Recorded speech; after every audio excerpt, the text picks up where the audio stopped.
What's good, YouTube? Dmgaming here, guys, and we got a new scan here from dragonballzkakarot. This comes by way of DBS Hype on Twitter.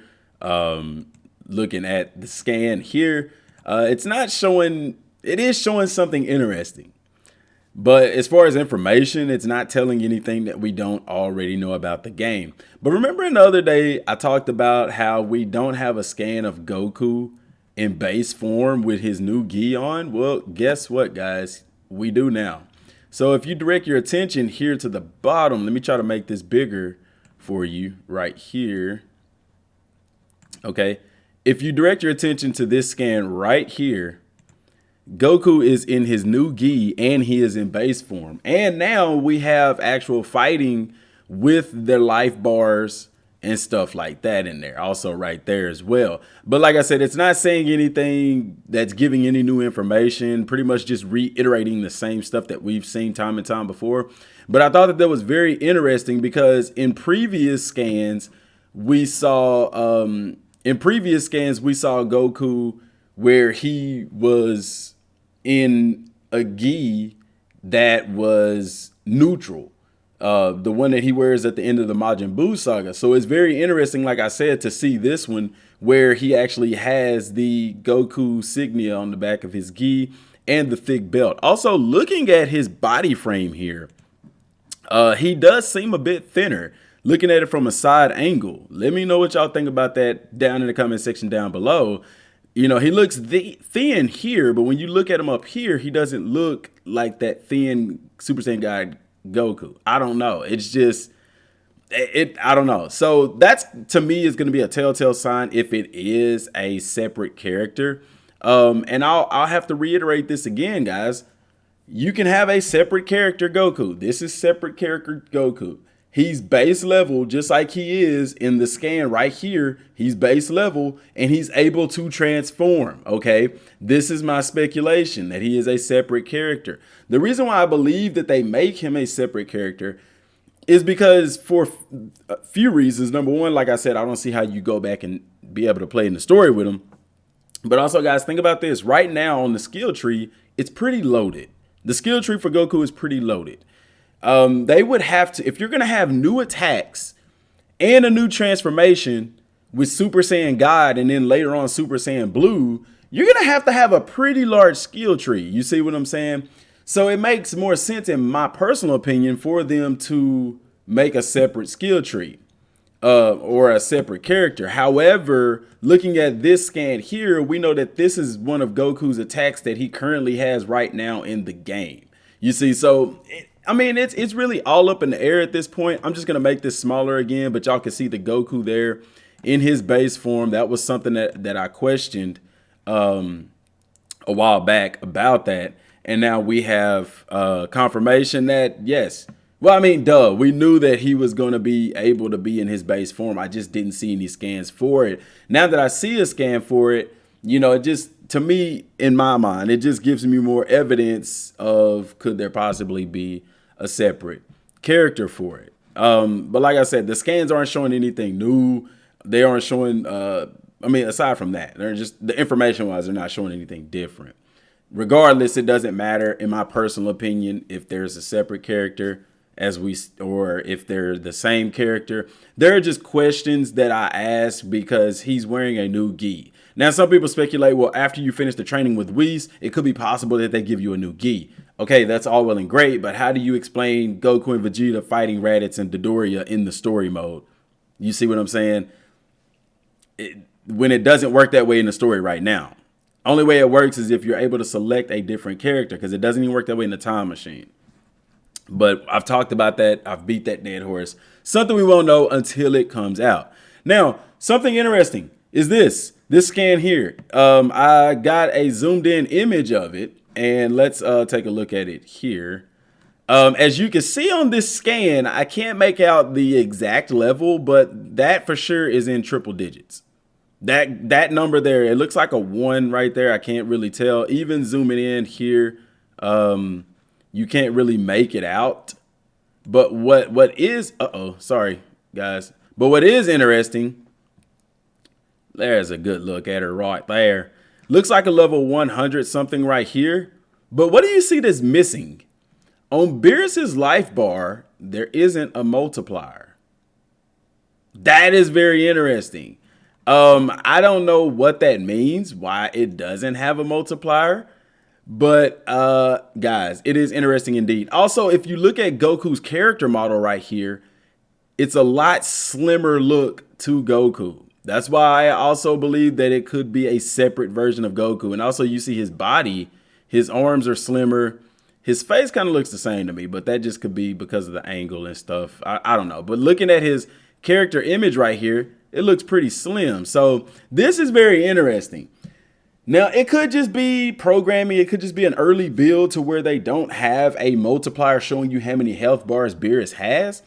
Or it could possibly be that Beerus, like, that's the game's way of making him technically unbeatable and a god of destruction, in the sense that Goku isn't able to beat him because he has basically unlimited health.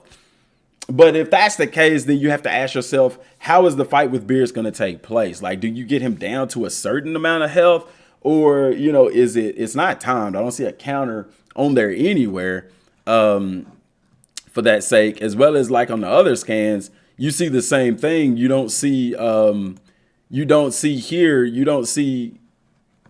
health bars on the scans here either. You don't see any number marking the amount of health that Beerus has and stuff like that. So I just think that's very interesting. I want to try to zoom in here one more time on this Goku image, because what I want to see is his face thin on his character model. It's hard to tell. It's hard to tell here. I'm trying to see if his face is thin like he is in Super Saiyan God form. But like I said, look how thin Goku looks right there. But you still, like I said, don't see, it's hard to see right there. You can't make it out there.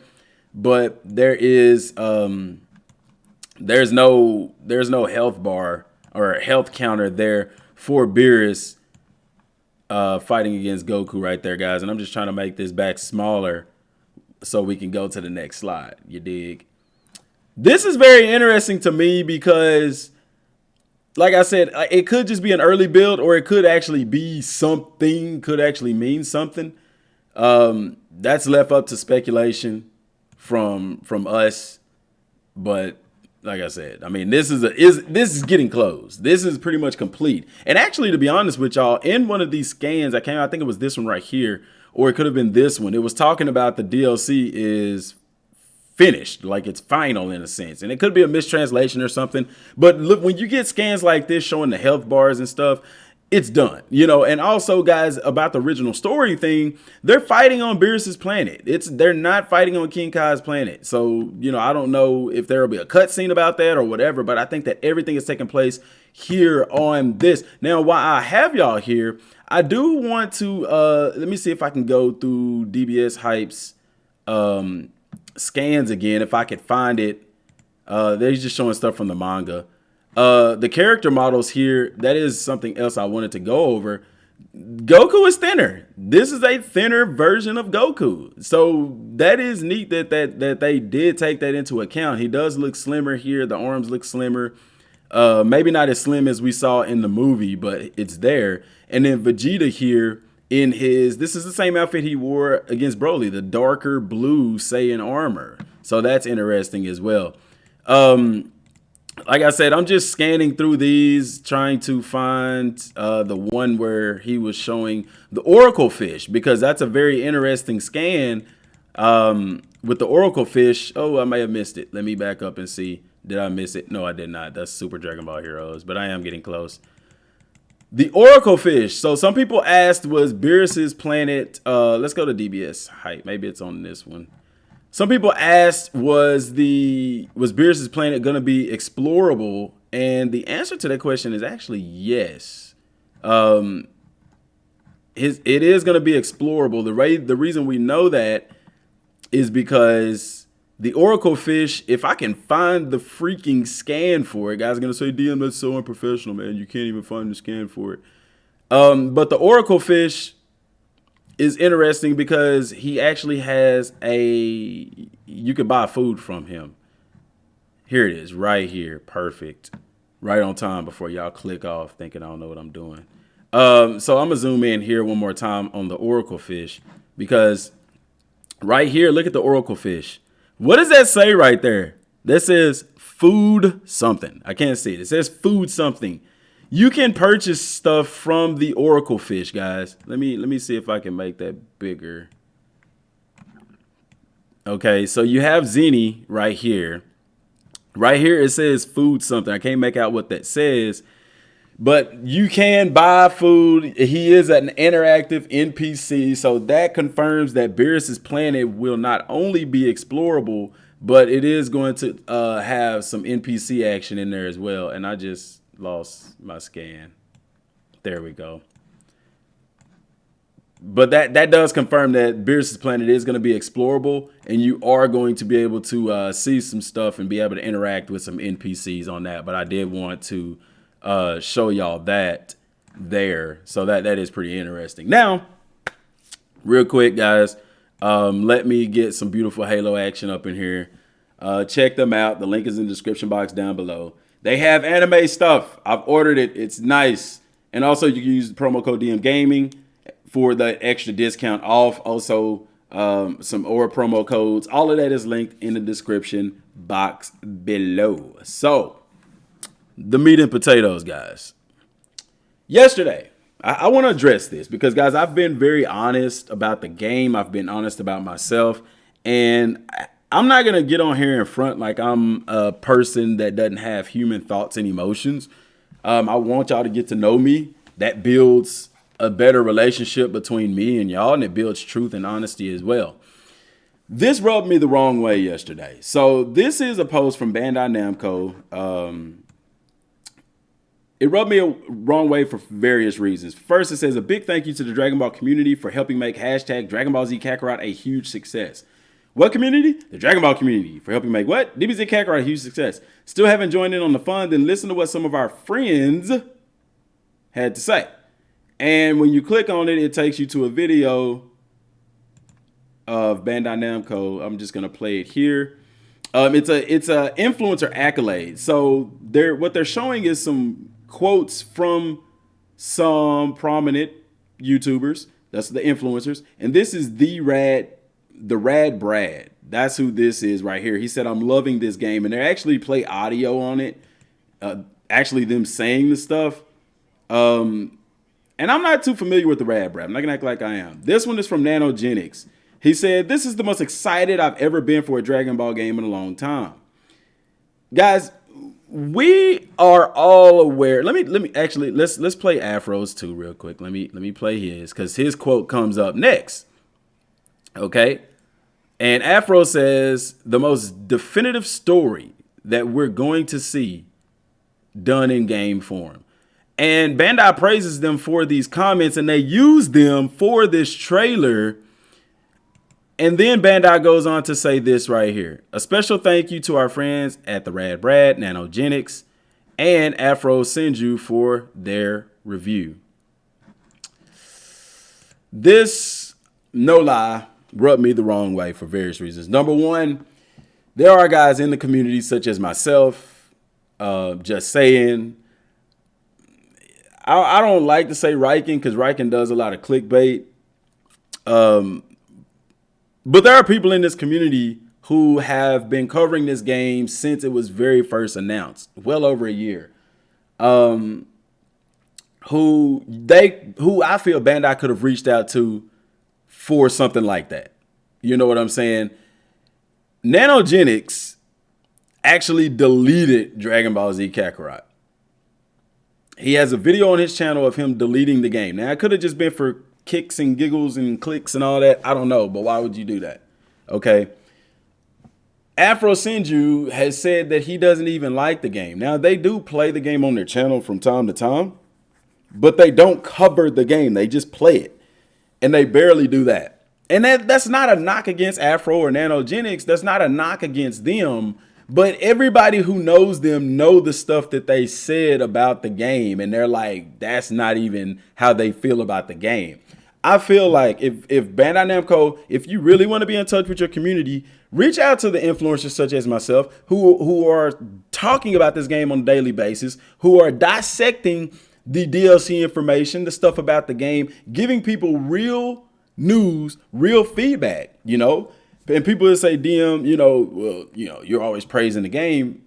Then to those people, it clearly shows you don't watch this channel. You don't pay attention to the content, because I'm not always praising this game. As a matter of fact, I have a video coming later today about how the game can be better. I was supposed to do that today, but I wanted to cover this because this information came up. So tune in for that other video today, because I want to help improve this game. And that's part of what the thing is. It's not so much that Bandai didn't shout me out. I don't care about that. They don't have to shout me out. But to me, it says that they're not listening to my videos. They're not listening to Just Saying's videos. They're not listening to the other content creators who do Dragon Ball Z Kakarot videos. And thus, they're not getting the feedback from you guys and myself about how this game can be better. Because what's the point of doing it? I understand from a business standpoint, you're basically throwing out names for views and clicks. You know, Afro has million subs and stuff like that. Nano has a lot, you know. And so maybe they're doing it just for publicity, but it's not a good look. And it shows that you're out of touch with your community. This is Bandai Namco US, United States, man. That's the United States. That's here in America, man. And you have Americans making content on this game, such as myself. Just saying he's in Australia. But I'm here in America making content about this game, informing people, giving information, giving feedback. You know, I know people can say, well, go to the forums and give feedback. I mean, you can do it in a YouTube video as well. They watch it. They look at that stuff. I post it on Twitter every day. Pay attention to the real community, man, because you're praising people who didn't even like the game, who don't even cover the game. They may say something whenever new information comes out from the game, but that's it. There are soldiers in the trenches doing the groundwork. Listen to what we have to say, man. I would be lying to y'all if I said that didn't bother me. This is like the second time that happened. You know, it happened when the game first came out too. They sent out review copies to these guys, and I get it, you know, whatever. But I felt like I deserved that. I did. I'm not gonna sit here and lie. Y'all can talk about me, y'all can bash me for saying that. That's just the truth. You put in the work. You know, I felt like I deserve at least a copy of the game, bro. Like, that ain't why I did it, but I mean, it's like, okay, if you're going to give copies of the games out, why not give it to some of the people who's been talking about the game and keeping it alive when y'all had it dead for a minute, you know? And if it weren't for Rhymestyle, because Rhymestyle actually tagged me in something and said some stuff, they sent me a review, a collector's edition. We did the unboxing on that. That was because Rhymestyle thought enough about me to mention me to them. And that was awesome, you know, but I mean, do they watch the videos? No. Bandai Namco, if you are listening, you need to be more in touch with the real Dragon Ball Z Kakarot community. I'm not saying Afro and them are fake. They do content. They do awesome content. It shows in the views. It shows in the subscriptions. But I would not count them as part of the Dragon Ball Z Kakarot community. Nano is more Dragon Ball Legends and stuff like that. You know, they don't like Dragon Ball Kakarot, so they're not really playing it. They may cover it a little bit on their channel here and there, but they're not engaging in that community. That's just the truth, man. It's not saying they're not in the Dragon Ball community. They are. But the Dragon Ball Z Kakarot community, they're not in it. They're not a part of it. They don't do videos on that content. So get in touch with that community, Bandai Namco. Listen to what we have to say about the game and help to make the game better. Guys, let me know what y'all think down in the comment section down below. Good or bad, I don't care. I'm just being real and upfront with y'all because I'm human. And I would be lying to y'all if I sat here and act like that didn't bother me seeing that yesterday. But guys, that's all I got for right now. Like I said, tune in later today, because I do have that video coming where I am going to talk about how the game can be better. I'm still doing some finishing touches on some things with that, and that will come later today. So that's all I got for right now, y'all. Till next time, thanks for watching. Peace.